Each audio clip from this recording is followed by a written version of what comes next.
This is a percentages question, and I have a formula that helps me with percentages. Basically, there are two. There's the one that I just standardly call the open formula because it looks like the word open. And then there's another version where we kind of manipulate the P a little bit by doing 1 plus or minus P, but it mostly follows the same format.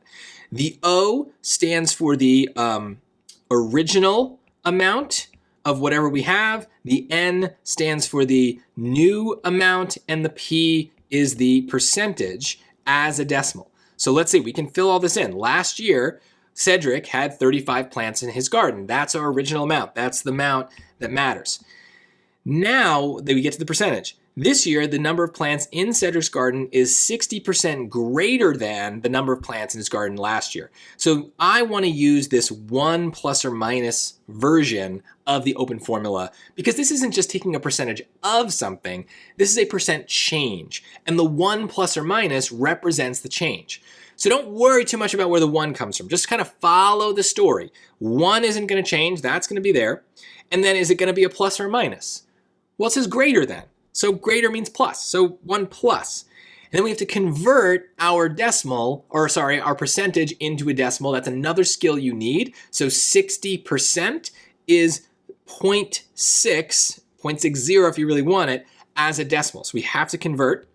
And then that equals the new, which is what we're solving for. So now it's just a matter of simplifying and putting in the calculator. So 35 times 1.6, grab my calculator. 35 times 1.6 is 56, and that's just the answer. There's nothing else we need to do. Percentages are notoriously tricky because the way that we talk about them is a little bit different from the way that we actually use them in math and the way we solve them. So the most obvious thing is that it's 60%, but mathematically 0.6 is kind of how we're supposed to think about it. But once you adjust to all of these little things with percentages, the formulas just kind of solve themselves.